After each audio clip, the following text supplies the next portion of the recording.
श्रीगोविन्दं प्रपद्येऽहं दीनानुग्रहकारकम् वन्दे मुकुन्दमरविन्ददलायताक्षम् कुन्देन्दुशङ्खदशनं शिशुगोपवेशम् इन्द्रादिदेववनवन्दितपादपीठम् वृन्दावनालयमहं वसुदेवसूनम् नवजलधरवर्णं चम्पकोद्भासिकरणम् विकसितनलिनास्यं विस्फुरन् मन्दहास्यम् कनकरुचिदुकूलं चारुबर्हावचूलम् कमपि निखिलसारं नौमि गोपीकुमारम् वंशीभूषितकरान्नवनीरदाभात् पीताम्बरादरुणबिम्बफलाधरोष्ठात् पूर्णेन्दुसुन्दरमुखादरविन्दनेत्रात् कृष्णात् परं किमपि तत्त्वमहं न जाने। श्रीहरिः। ऐसा परम सुंदर वो शोभा संयुक्त बालक था। बालक क्या था? वो दिव्य बालक था। दिव्य बालक में और हमारे बालक में यही अंतर है। हमारा बालक होता है पांच भौतिक उपादानों से बना हुआ, और दिव्य बालक वो है, वो स्वेच्छामय, वो स्वरूप भूत है। उसमें जो शुक्र शोणितादि के द्वारा जो शरीर निर्मित होता है वो नहीं। वो शरीर दिव्य है, उसके सारे अंगोपांग दिव्य है, उसके सारी जो धातु हैं वे दिव्य हैं। तो बालक कथन मात्र को ये वास्तव में तो ये ब्रजेंद्र नंदन का जो अनंत स्वरूप शेष है, वो शेष ही यहाँ पर बालक बनकर बलदेव जी के रूप में आया। तो रोहिणी पुत्र का भी जात कर्म संस्कार जिस समय हुआ, उस समय ये यशोदा जी ने उत्सव नहीं मनाया। जात कर्म संस्कार उनका पहले वो भी गुपचुप किया गया। तो ब्रजपुरवासी तो जानते थे कि रोहिणी पुत्रवती है, पर इधर जब नंदनंदन का ये जन्म हुआ, प्राकट्य हुआ, तो अब ये 100 दिन हो गए, 100वां दिन है। तो अब तक भी ये दोनों भाई परस्पर मिले नहीं। तो नंद बाबा ने और रोहिणी और यशोदा के मन में भी आया कि भाई ये कहाँ तक होगा। तो नंद बाबा ने सोचा कि आज एक काम करें, 100वां दिन उत्सव मनाना है और कोई न कोई उपाय करेंगे जिससे इनका नामकरण संस्कार भी हो जाए। तो बालक युगल मिदम अपसगालया लंबनतामेव नितरामर्हति यतसदीय जनन्यो स्वयमेव तल्लालनाय लालसा धन्योस्तत्र च परस्पर तदासक्तयोर नाना स्प्रिय गृह कार्य पर्यापन व्यसनयोर युगपत् तद युगलस्य पृथक वकलनम दुर्बलम। इन्होंने सोचा कि इन दोनों बालकों को अब अलग अलग न रख के साथ रखना चाहिए। ये श्याम गौर दोनों साथ साथ रहें, क्योंकि इनकी माताएं भी मिलजुल कर रहना चाहती है। रोहिणी का मन नहीं लगता, श्री कृष्ण के पास आए बिना मन नहीं लगता, और दाऊ को अकेले छोड़ के आना मैया चाहती भी नहीं, और श्याम सुंदर के पास आए बिना मन मानता नहीं।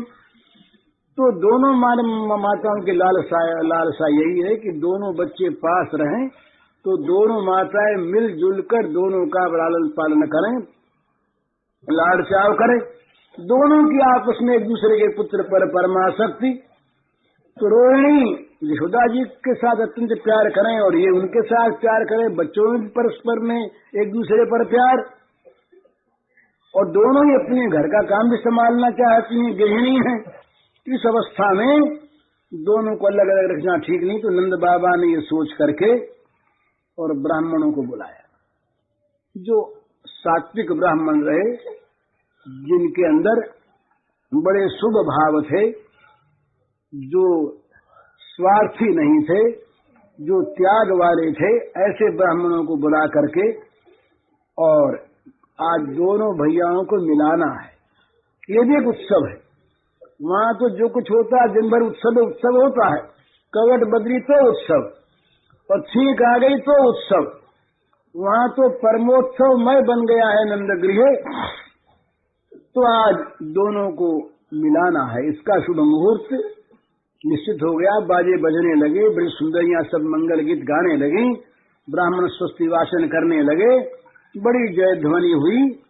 अब ये रोहिणी नंदन बलदाऊ जी को ला करके और मणि के पर्यंक पर, मणियों से बना हुआ जो सुंदर पलंग था, उस पर यशोदा नंदन के पास ला करके उनको भी बैठा दिया। तो दोनों माताओं ने दोनों भैयाओं का मिलन करवाया। आज प्रथम मिलन हुआ। इस अपूर्व सम्मेलन को देख करके ब्रजवासियों को इतना आनंद हुआ कि वो निर्निमेष नेत्रों से, निर्निमेष माने आंखों की पलकें पड़नी बंद हो गईं। इस प्रकार वे आनंद प्रमत्त होकर के देखने लगे। अब दोनों भाइयों की आंखें मिली। मिथु लग्ना दृष्टि समजन चिदम मूर्ति रचला द्रवच्चित्तम नेत्रोदक मिशतया गादभिमुखम इति भ्रातृ बाल्ये प्रसितयो सा प्रसितता नवे गत्यालोके कुतुकमेत्यम वा न तनुते। कहते हैं दोनों भ्राताओं के आपस में आंखें मिली और दूसरे ही क्षण दोनों के कलेवर प्रेमवश स्पंदनहीन हो गए। बहुत देर तक दोनों एक दूसरे को देख करके इस प्रकार से अचल रहे, ध्यानस्थ हो गए। उनकी कमनीय मूर्ति जो है ये अचल और शांत हो गई दोनों की। और फिर दोनों के नेत्र कोणों में प्रेम के आंसू आ गए। बच्चों की बात है। दोनों ने देखा दोनों को, दोनों ने दोनों को देख करके अपने आप को धन्य पाया। दोनों के ध्यानस्थ हो गए और अब दोनों को देख करके दोनों के नेत्र कोणों में प्रेम के आंसू भर आए। और दोनों का जो प्रेम था, सुंदर बात कहते हैं कि प्रेम ही ये आंसू जो आते हैं ना, इन आंसुओं के कई भेद होते हैं। दुख के आंसू, शोक के आंसू, क्रोध के आंसू, काम के आंसू, प्रेम के आंसू। इन आंसुओं में हृदय में एक विगलित भाव आता है।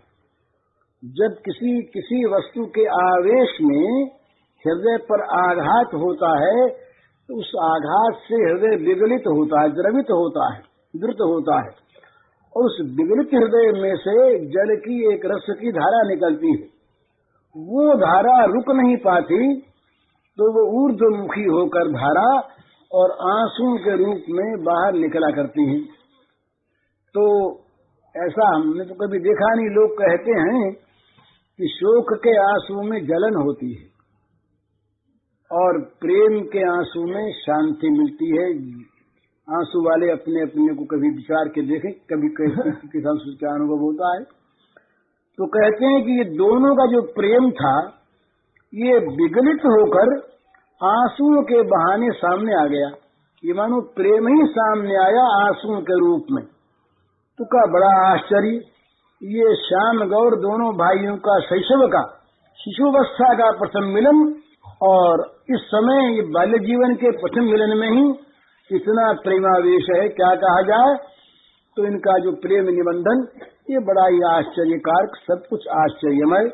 ये हुआ भ्रातृ मिलन।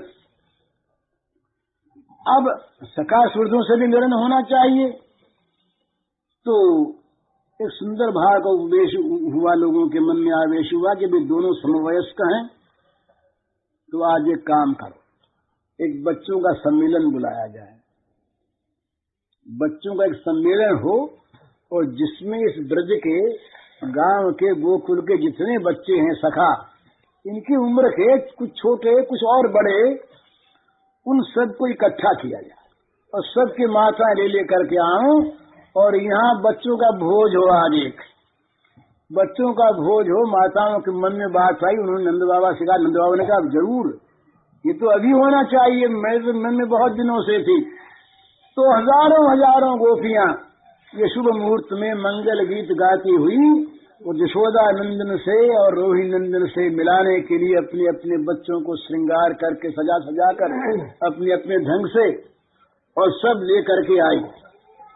अभी इनका नामकरण नहीं हुआ तो कोई इनको श्याम कहते हैं, कोई नीलमणि कहते हैं, कोई सांवरा कहते हैं, कोई काला समझ के कन्हैया कहते हैं। इस प्रकार से इनके नाम, उनको कोई दाऊ कहते हैं, कोई राम कहते हैं। इस प्रकार इनके नाम अपने आप रख लिए गए। संस्कार नहीं हुआ दोनों का ही नामकरण। तो अब ये बच्चों का सम्मेलन हुआ, सब बच्चे आए और बच्चों ने आपस में, अब ये बच्चों के बीच में दोनों को बैठा दिया।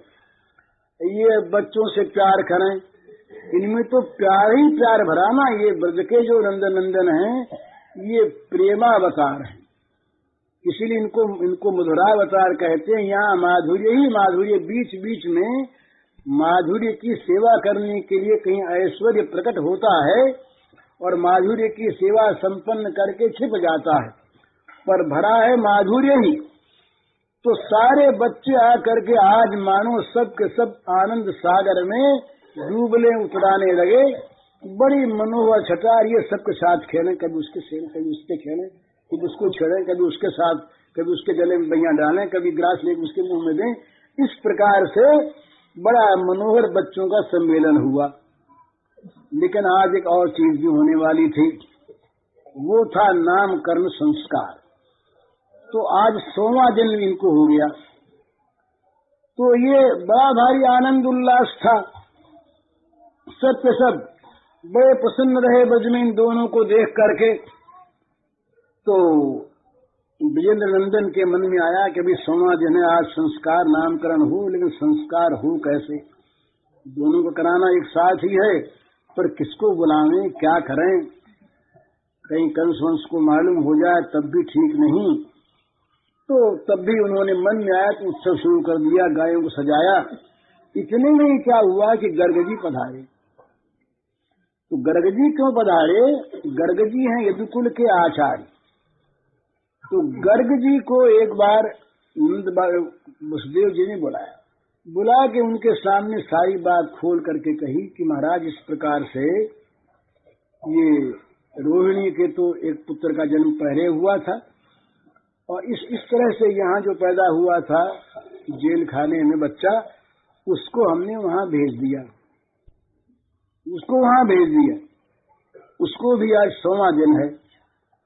तो अब शास्त्र के अनुसार संस्कार हो जाना चाहिए नामकरण।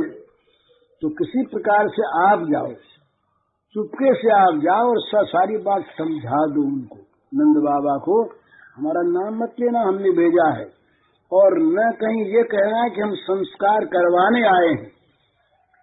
नंद बाबा की भी हमारे पास समाचार आया है, कहीं से कोई आदमी कह गया कि वो भी बड़े उत्सुक हैं कि किसी अच्छे विद्वान के द्वारा नामकरण संस्कार करा दिया जाए। संस्कारों पर उस समय बड़ा जोर था, संस्कार हुए बिना असंस्कृत माना जाता था बच्चा, घर असंस्कृत, संस्कार का होना वैदिक पद्धति में बड़ा आदर्श मानते हैं। तो ये गर्ग जी ने कहा अच्छी बात है, मैं सब बातें जानता हूँ। तो कुल पुरोहित रहे ना, कुल पुरोहित केवल पैसा लेने वाले नहीं और कुल पुरोहित को कहकर कुछ देकर टालने वाले यजमान नहीं। इन दोनों का संबंध रहा ऐसा कि दोनों एक दूसरे के विपत्ति में काम आवे। वो एक घर के एक सदस्य और बड़े विश्वस्त सदस्य होते थे, उनका सम्मान होता था, उनकी पूजा होती थी और बदले में वे अपने प्राण दे करके भी यजमान के कुल की रक्षा करते थे। तो इन्होंने, गर्गाचार्य ने कहा ठीक।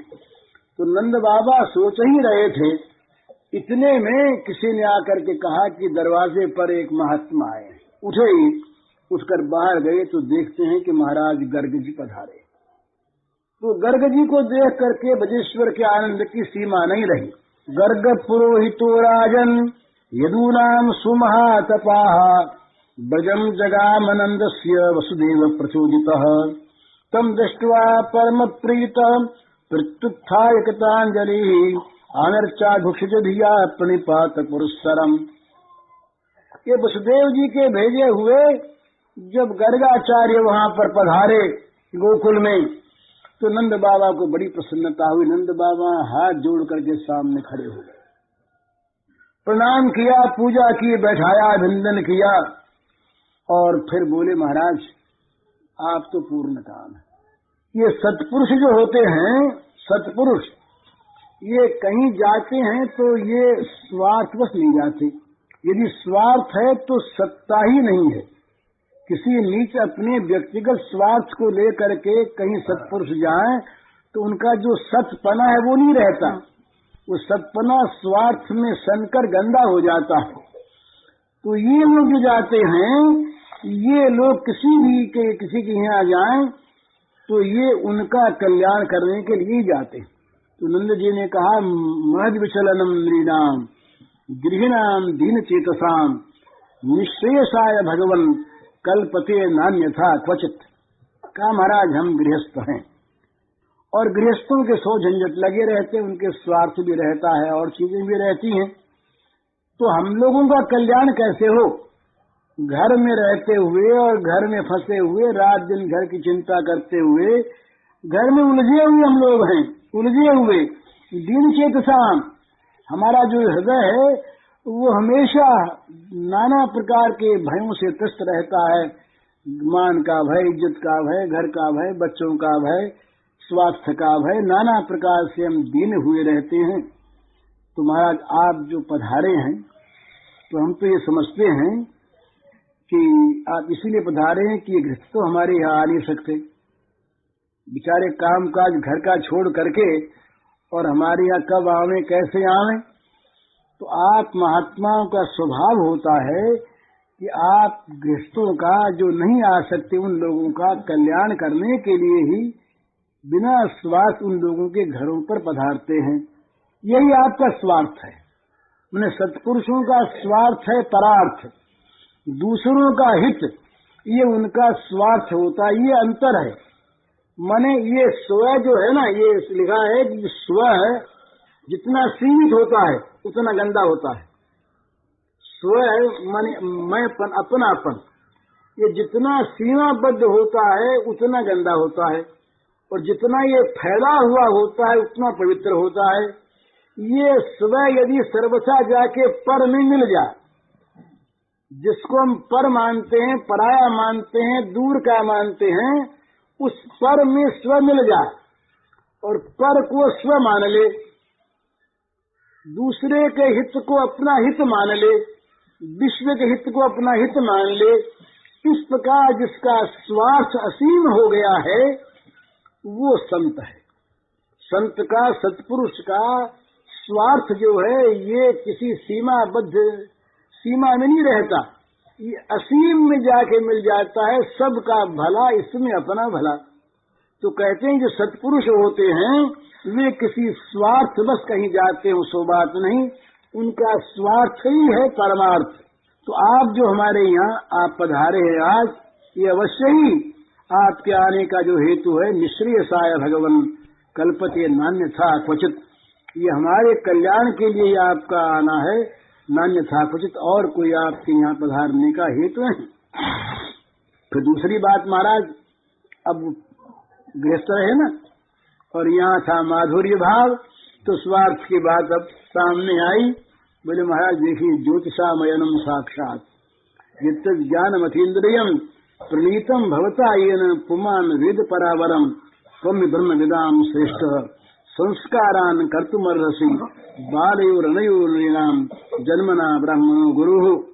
आप महाराज भूत भविष्य की जानते हैं, आप ज्योतिषी हैं और जो बात साधारण इंद्रियों के द्वारा, मन के द्वारा साधारण आदमी नहीं जान सकता, उस बात को ये नक्षत्रविद लोग जो ठीक ठीक ज्ञान रखते हैं ज्योतिष का, ये लोग जान लेते हैं। आप तो ज्योतिष शास्त्र के केवल ज्ञाता यानी प्रणेता भी हैं, गर्गाचार्य हैं, ये ज्योतिष शास्त्र के प्रणेता भी हैं। तो आपने तो रचना की ज्योतिष शास्त्र की, आप भविष्य की बात सब जानते हैं। और दूसरी बात, आज केवल भविष्य की बात जानने वाले ज्योतिषी ही नहीं हैं, जो ज्योतिष का पेशा ही करते हों और एक विद्या के जानने वाले हों, ब्रह्म विदाम, आप ब्रह्म विदाम श्रेष्ठ, जो ब्रह्म को जानने वाले ब्रह्म ज्ञानी महापुरुष हैं, उनमें भी आप श्रेष्ठ हैं। तो आप दो काम करें, प्रार्थना है हमारी। एक तो इन बच्चों का भविष्य मंगलमय है ना, इन बच्चों का भविष्य मंगलमय है ना, और मंगलमय होगा तभी तो आप पधारे हैं। कहीं मंगल कहने दे ज्योतिषी तो दुख हो जाएगा। ये मनोवैज्ञानिक चीज तो पहले से ही कह देते हैं नंद बाबा कि आप पधारे हैं तो मंगलमय नहीं होता तो आप पधारते कैसे? आप पधारे हैं तो इनका भविष्य मंगलमय है ही, तो आप इनका भविष्य मंगलमय बता दें। आप बता देंगे प्रसन्नता हो जाएगी। और दूसरी बात, महाराज इनका संस्कार नहीं हुआ है तो इनका नाम करना जो संस्कार इन बालकों का दोनों का आप करवा दें, क्योंकि ब्राह्मण जो हैं ये तो जन्म से ही गुरु होते हैं, तो आप गुरु हैं। तो गर्गाचार्य जी को समझा दिया कि पहले ना करना, जिससे ये पता न लगे कि वसुदेव ने भेजा है। नंद से तो कोई बात छिपी नहीं रखनी है, पर ये बात राष्ट्र न हो जाए, फैल न जाए, जिससे कंस तक न आ जाए, इसलिए तो गर्ग बोले यदुनाम हमाचार्य ख्यातश्च भुवि सर्वतः सुतम मया संस्कृतम ते मन्यते देवकी सुतम कंस पापमति सखियम तव चानक दुंदुवे देवक्या अष्टमो गर्भो नुस्त्री भवितुमर्हसि इति संचित्य श्रुत्वा देवक्या द्वादारिका वचः अपिहंता गता शंकरस्तर्तन्नो नयो भवेत्। गर्गाचार्य जी ने कहा कि नंद जी एक बात है, मैं हूँ यदुकुल का पुरोहित, और ये बात सारा संसार जानता है कि यदुकुल के कुल पुरोहित गर्ग हैं। मैं यदि तुम्हारे पुत्र का संस्कार कराता हूँ आज, और ये बात फैल जाती है, तो लोग समझेंगे कि हो न हो ये देवकी का पुत्र है।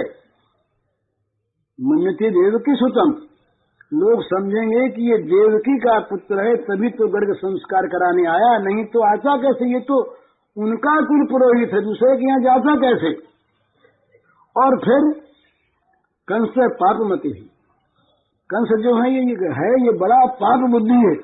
पाप बुद्धि उसे कहते हैं कि जिसकी बुद्धि में हमेशा पाप की उद्भावना होती है, पाप के विचार ही उदय हुआ करते हैं, उसको कहते हैं पापमति। माने जिसकी बुद्धि ही पापमयी हो गई हो, आगंतुक पाप नहीं। आगंतुक पाप कोई कभी कर बैठे, किसी अवस्था विशेष में पढ़कर वो क्षम्य होता है, लेकिन जिसकी बुद्धि ही पापमयी है उसके लिए तो पाप स्वभाव बन जाता। तो कंस पापमति ही, कंस जो है ये पापमति है, उसकी बुद्धि हमेशा पाप की बात सोचा करती। और फिर सख्य तब चाणक दुंद हो गई, वसुदेव जी के साथ तुम्हारी मित्रता, ये बात सब जानते हैं। चाणक दुंद भी जो वसुदेव हैं उनके साथ तुम्हारी मैत्री है, सख्यता, इसको सब जानते हैं। और ये बात भी कंस सोच रहा था, पहले से मालूम उसको हो गया था कि देवकी का 8वां गर्भ जो है ये उसको मारेगा। तो ये हो गई फिर वहां जाके कन्या। तो वो सोचा करता है कंस इस बात को कि देवकी के तो कन्या नहीं हुई, हुआ तो होगा पुत्र ही, पर वो कहीं छिपा दिया गया है और कन्या सामने लाई गई है। तो यदि मैं तुम्हारे बालक का संस्कार करवा दूंगा तो इस बालक को वसुदेव जी का लड़का समझ के अगर कंस कहीं मार डालेगा तो बड़ा अनर्थ हो जाएगा। भैया इससे किसी दूसरे पंडित से बुला के करवा लो। अब ये नंद जी जो थे, नंद जी ने सोचा कि भाई दूसरा ब्राह्मण बुलवावे तो और भी बात फैलेगी, और फिर नंद जी का बड़ा विश्वास था गर्ग में। नंद जी सोचते थे कि इस प्रकार के सात्विक ब्राह्मण के द्वारा जो संस्कृत बालक होगा उसको राक्षस मार ही नहीं सकेगा, तो ये इन्हीं के द्वारा संस्कार करा लिया जाए तभी मंगल है। तो नंद बाबा ने ये जब बात सुनी तो उनके आंखों में आंसू आ गए, नहीं की तब आंसू आ गए। और इधर क्या हुआ कि दोनों बच्चों को लेकर के दोनों माताएं बैठी हुई थी, श्याम गौर। तो नंद बाबा ने कहा कि ये बच्चे आ गए हैं, जरा इनकी ओर देख तो लीजिए। तो बच्चों की ओर दृष्टि गई गर्गाचार्य की। अब जहां दृष्टि गई कि वो गर्गाचार्य का मन पर आया हो गया।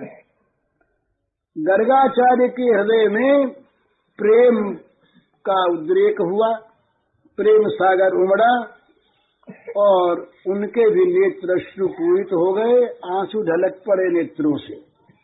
गर्ग ने ज्ञानी रहे, अपनी सारी बुद्धि को बटोर कर, इच्छा शक्ति को बटोर कर और आंसुओं को रोकना चाहा कि कहीं परस्पर पलकें ही मिल जाए, देखना बंद हो जाए तो आंसू आए कैसे। ये तो देख रही आंखें तब न आंसू आ रहे हैं, तब न प्रेम उपज रहा है। तो महाराज क्या हुआ कि पलकों ने कहा हम तो नहीं पड़ेंगे। आंखों के अधिष्ठात्री देवता बोली कि हम तो इनको देखने से विरत नहीं होना हमें तो। माने उनका स्वरूप रूप सौंदर्य माधुर्य इतना विलक्षण आकर्षक था दोनों का, श्याम गौर, कि उनको देखने में गर्गाचार्य की आंखें लग गईं बरबस, हटती नहीं वहां से। और उन आंखों के दर्शन से प्रेम का सागर उमड़ा और उससे प्रेमाश्रु निकल पड़े। वो किसी तरह से वो अश्रुबारी धारा जो थी वो रुकी नहीं। तपोधन से बड़े भाई गर्ग पर उसे रोक नहीं सके। मातृयुग्म ललितांकलालितौ वीक्ष कृष्ण धवलौ सबालकौ निर्निमेष दर्शयादृशोर्जलम रोधुमश्नितराम न तापसः। कहते हैं कि ब्रह्मविद शिरोमणि महान तपस्वी गर्गाचार्य उन बालकों को देख करके उनके अंतरात्मा में इस प्रकार का एक अभिनव प्रेम सागर उमड़ा, को उसे वही मिलेगी। प्रेम की आंख प्रेममय दिखाई दिए गर्ग को। अब ये थे ब्रह्मविद, ये ब्रह्मविद रहे तो इनको सारे उपनिषद सामने आ गए। उपनिषद सामने आके उपस्थित हो गए। इन्होंने जो भगवान का ब्रह्म का रूप उपनिषदों में पढ़ा था वो रूप सामने आ गया। तो इन्होंने देखा ये मैं देख क्या रहा हूं। हंतायम कि मनादि मोह तमसा सदरत्न दीपांकुर किन विष प्रतिपादकोपनिषदान प्रामान्य माप्तम वपुः किम न सौभग कल्प भूरुह वनस्याद्य प्रसूनोदय सांद्रानंद सुधाम्बुधो किमथवा सा कापि जन्मस्थली यम ब्रह्मेति वदन्ति केचन जगत कर्तेति केचित् परे स्वात्मेति प्रतिपादयन्ति भगवान इत्येव केत्युत्तमाः नो देशान्न च कालतो बत परिच्छेदोस्ति ये सौजसो देव सोयमवाप नंद दैते संगे परिच्छिन्नता। गर्ग जी महाराज ने सोचा ये मैं देख क्या रहा हूं। ये अनादि मोह के अंधकार को सर्वथा नाश कर देने वाला ये विशुद्ध ब्रह्म रूप ये रत्नदीप ही तो नहीं यहाँ पर उदित हो गया। अथवा जिन ईश्वर की, जिन ब्रह्म की वर्णना की है उपनिषदों में, जो उपनिषदों का प्रामाणिक जो ब्रह्म तत्व है, क्या वही मूर्त होके मेरे सामने आ गया मूर्त धारण करके। अथवा ये हमारा जो सौभाग्य है तो सौभाग्य रूपी कल्प वृक्ष भी यहाँ पर नहीं आ गया, उदित हो गया हमारा सौभाग्य। अथवा शास्त्र और संत जिन आनंद सुधा सागर का निरंतर गान किया करते हैं वही तो मूर्त होके नहीं आ गया।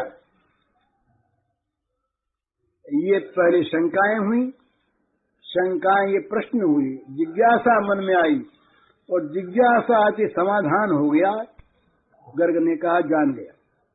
यम ब्रह्मेति वदन्ति केचन जगत करते केचित् परे, जिसे कुछ लोग ब्रह्म कहते हैं, कुछ मनीषी जिसे जगत का कर्ता कह के पुकारते हैं, कुछ प्राणी जिसे परमात्मा कहते हैं, कुछ जिसको भगवान कहते हैं, जो देश काल से परिच्छिन्न नहीं है, देश काल की सीमा में जो आबद्ध नहीं है, सारे देशों में, सारे कालों में और देश काल के अतीत भी जो वर्तमान है, ठीक ठीक अब मालूम हो गया कि वही देवता, कुछ भी उसका नाम हो, भगवान, परमात्मा, ब्रह्म, जगत कर्ता, कुछ भी नाम हो, वही परमात्मा, वही देव नंदरानी की गोद में परिच्छिन्न छोटा सा बालक सीमाबद्ध बना हुआ सा दिख रहा है।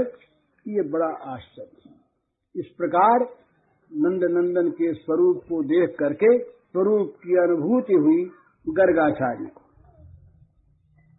अब तो गर्गाचार्य का प्रेम और बढ़ा, उनके नेत्रों से अश्रु प्रवाह होने लगा और अब उनके मन में आया, यहाँ भाव पैदा हो गया, सेवक भाव आ गया। मन में आया कि जरा लपक के चरण पकड़ लें। अब गर्गाचार्य आचार्य हैं, वृद्धावस्था है और वसुदेव जी के कुल पुरोहित हैं, 80 वर्ष से ऊंचे हैं, बूढ़े हो गए, लेकिन मन में आता है कि जरा चरण पकड़ लें, चरणों की धूल ले लें।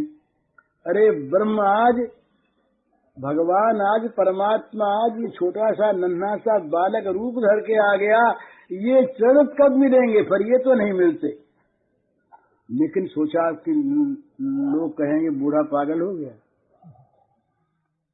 पादौ दधाम यदि मांग बलिता जनोयम उन्मत्तमेव वक्षस चेत करोमि। मैं यदि नंदन के चरण युगलों को धारण कर लेता हूं तो लोग कहेंगे उन्मत्त हो गया, पागल हो गया। और यदि मैं वक्षस चेत करोमि, अरे नहीं चरण पकड़े उठा के हृदय से लगा दिया, तब भी लोग यही समझेंगे कि पागल ही है। तो ये करूं, ये न भी करूं, लेकिन क्या करूं, मेरी जो उत्कंठा है ये मेरे धैर्य के बंधन को काटे डालती है। दो कंठ में वही लविष्यति धैर्य बंधम, मेरा जो धैर्य का बंधन है ये कटा जा रहा है, मानता नहीं। तो एक क्षण के लिए तो उन्होंने रोका, अपने रुक नहीं सके। उसके बाद एक नया भाव आया कि अरे देख लिया ना, आंखों ने देख लिया ना, जन्माद्य साधु सफलम सफले च नेत्रे विद्या तप कुलमहो सफलम समस्तम आचार्यता भगवती यदो कुलस्य मां मध्य हंत नितरा मकरोत्कतार्थम। गर्गाचार्य प्रसन्न होकर के बोले, बस आज मेरा जन्म धारण सफल हो गया, मेरे नेत्र सफल हो गए, मेरी विद्या, मेरा तप, मेरा कुल। ये बताते हैं गर्गाचार्य कि जो कुल सदाचार में प्रवृत्त करा के भगवान में लगा दे वो कुल सफल, जिसका कुल। और जो तप संसार के दुखों से हटा करके भगवान में जोड़ दे वो तप सफल हो गया। और जो विद्या अविद्या को हटाकर, संसार की मोह माया को हटाकर अध्यात्म में भगवान में जोड़ दे वो विद्या सफल। और वो जो शरीर भगवान की सेवा में समर्पित हो जाए वो शरीर सफल। और कहा मेरा तो सब सफल हो गया, आज मेरी ये पुरोहित सफल हो गई। इसको बड़ा नीच पेशा माना है। ब्राह्मणों ने कहा है कि पुरोहिती जो है ये कोई अच्छा पेशा नहीं है, नीचा पेशा है। तो वशिष्ठ ने बताया कि मैंने रघुकुल की पुरोहिती क्यों स्वीकार की, इसलिए कि इसमें राम अवतार लेंगे, भगवान राम का अवतार होगा, तब उनके गुरु कहलाने का सौभाग्य प्राप्त होगा मुझको। इसलिए नीच पेशा होने पर भी पुरोहिती स्वीकार कर ली। गर्गाचार्य वही कहते हैं कि आचार्यता भगवती ही यदो कुलस्य मामद्य हंत नितरामक उत्कृतार्थम। मेरी जो आचार्यता, पुरोहिती, ये गुरुपना, यदुकुल का जो आचार्यपना, ये आचार्यता रूप जो भगवती है, इस भगवती ने बड़ी कृपा की कि मुझको यदुकुल की आचार्यता का आश्रय दिया। कहीं और किसी का कुल पुरोहित होता, अरे किसी राक्षस के ही हैं जाकर पुरोहित बन जाता शुक्राचार्य की तरह से, तो आंखें फूटती, मुश्किल है। तो यदुकुल की आचार्यता मुझे जो प्राप्त हुई, इस आचार्यता ने ही मुझ पर बड़ी कृपा करके, अनुकंपा करके मुझे कृतार्थ कर दिया। इस प्रकार से बड़ी भारी उनको आनंद की प्राप्ति हुई, सीमा नहीं रही आनंद की। बड़े मुनि प्रसन्न हो गए। तब बोले, नंद बाबा ने कहा कि बाबा देखो एक बात है, आपने कहा कि हम कराएंगे नहीं नाम संस्कार, कंस को पता लगेगा। हमारे यहाँ एक गौशाला है और गौशाला में कोई नहीं जाता, बड़ा गुप्त स्थान है। तो आप एक काम करो, वहाँ ज्यादा आडंबर मत करो और पूजा जरा जल्दी से समाप्त कर दो। बस स्वस्ति वाचन करके और बालक का नामकरण संस्कार कर दो और पीछे सब होता रहेगा। केवल आपके हाथों से ये स्वस्ति, आपके मुंह से स्वस्ति वाचन हो जाए और आपके मुख के द्वारा इनका नामकरण हो जाए, ये द्विजाति समुचित है।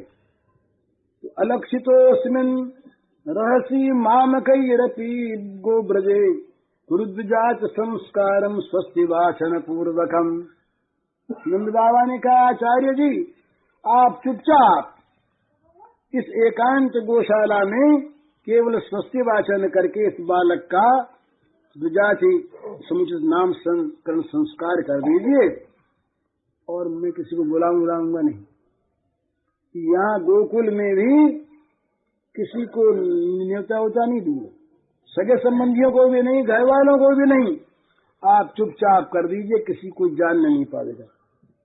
ये तो आए इसी काम के लिए थे, दरगाचार्य तो इसी उद्देश्य को लेकर के आए थे। तो सुखदेव जी कहते, एवं संप्रार्थितो विप्रः स्वचिकीर्षितमेव तत् चकार नामकरणं गूढ़ो रहस्य बालयोः। सुखदेव जी कहते हैं कि गर्गाचार्य को संस्कार करने के लिए आए थे, चाहते यही थे, ये उनके मन की बात।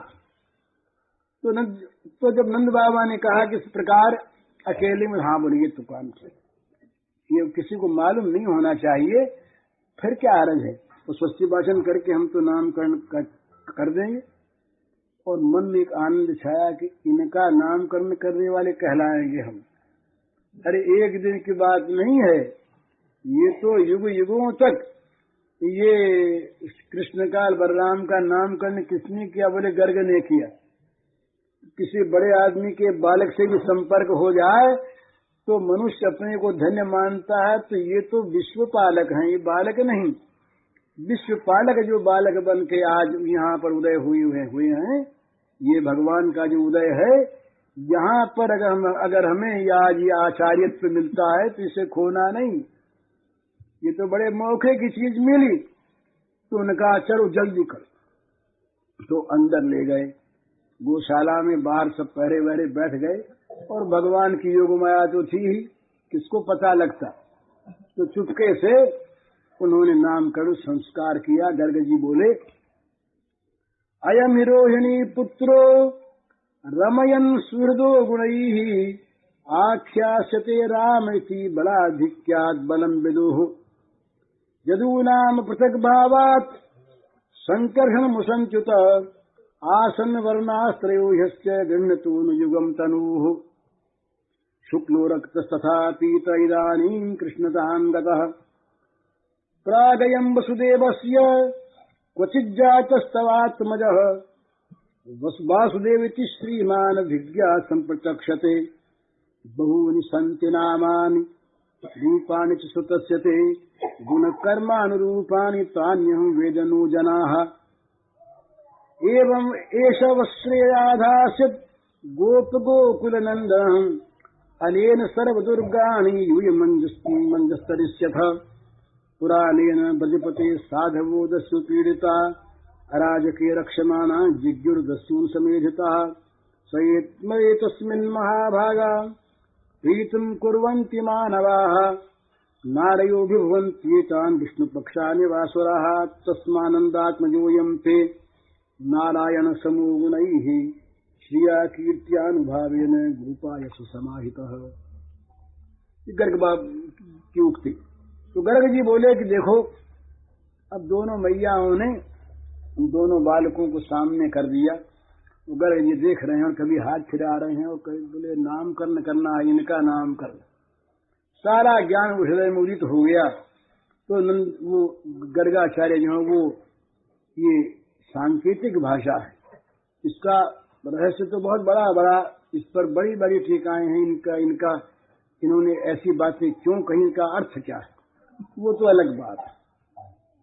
गर्गाचार्य बोले कि ये तो रोहिणी का पुत्र है, बड़े बलराम थे न, तो इसका एक नाम तो होगा रोहिणीय, माता के पीछे इसका नाम होगा रोहिणीय, रोहिणी का पुत्र। और ये अपने सगे संबंधियों को, मित्रों को बड़ा आनंदित करेगा, बड़ा सुहृद होगा, सबको सुख देने वाला होगा। इसलिए इसका दूसरा नाम होगा राम, जो सबको सुख दे वो राम। तो ये इसका दूसरा नाम होगा राम।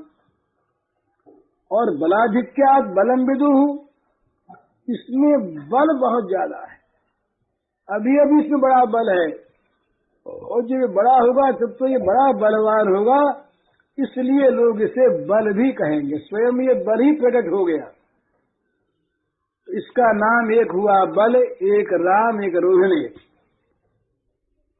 और ये इसमें एक बात और है, ये जब यदुओं में कहीं फूट पड़ी आपस में, लड़ पड़े लोग जात वाले, ये दोनों को खींच के मिला देगा,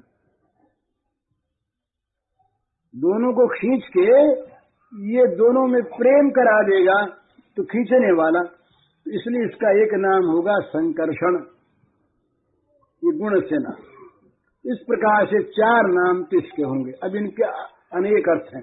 संकर्षण जो चतुर्व्यूह का वर्णन है वो बड़ा लंबा चौड़ा, कल मौका लगा तो देखेंगे। संकर्षण नाम, बल नाम, राम नाम, रोहिणी नाम का और अर्थ क्या है। फिर बोले कि ये जो सांवला सांवला है उसकी ओर देखा, का ये जो सांवला सांवला है ये बड़ा विलक्षण है, और ये हरेक युग में शरीर ग्रहण करता है। ये रहस्य भरे वाक्य बोले। नंद बाबा ये समझते हैं, ज्योतिषी जी पहले जन्म की बात जानते हैं, ज्योतिषी जो ठहरे ये पहले एक बच्चा कहीं पैदा हुआ होगा उसकी बात कहते हैं। बोलिए सांवला सांवला जो है बड़ा सलोना सा, बड़ा ये मधुर सा देखने में, ये तो बड़ा अच्छा, बड़ा सुंदर लगता है। पर ये नंद बाबा ये तो हर एक युग में ये पैदा हुआ करता है, और ये अभी तो काला काला है। कभी सफेद रूप में आता है और कभी ये लाल रूप में आता है, कभी पीले रूप में आता है। अब की बार ये आया है काले रूप में, कृष्ण रूप में, जिसका एक नाम होगा कृष्ण, काला, कन्हैया। काला बंगाल में शिशिर बाबू ने ग्रंथ लिखा है काला चांद गीता, बड़ा सुंदर ग्रंथ है, बंगला का पद्य ग्रंथ है।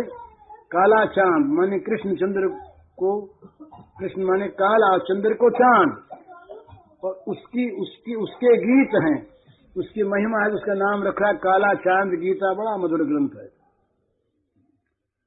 तो काला चांद गीता, तो ये काले जो हैं कृष्ण, इसे इसका एक नाम होगा काला।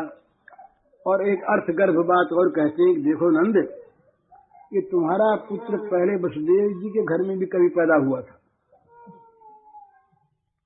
इसके दो अर्थ हैं। गौड़ीय संप्रदाय के अनुसार दो जगह भगवान के अवतार हुए, ये भी अर्थ वहां भी हुआ, यहाँ भी हुआ, और ये अर्थ भी ठीक है कि वहां पहले हुआ, वहां से यहाँ लाया गया।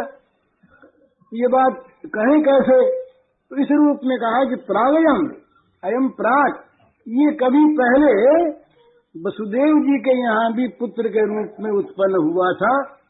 इस रहस्य को जानने वाले जो लोग हैं वो इसे कहेंगे श्रीमान वासुदेव। एक नाम इनका होगा श्रीमान वासुदेव। और भाई क्या बताएं, तुम्हारा जो ये पुत्र है इसके और भी बहुत से नाम हैं और बहुत से रूप हैं, और जितने गुण उतने ही नाम। जितनी लीला उतने ही नाम, जितने कर्म उतने ही नाम। ये कर्मानुसार नाम पढ़ते हैं, ये नाम होगा ना इसका आगे गोवर्धनधारी नाम होगा, मुरली मनोहर नाम होगा, बंशीधर नाम होगा, गोपीनाथ नाम होगा। ये सब नाम जो होंगे संबंध गुण और कर्मों को लेकर के होंगे।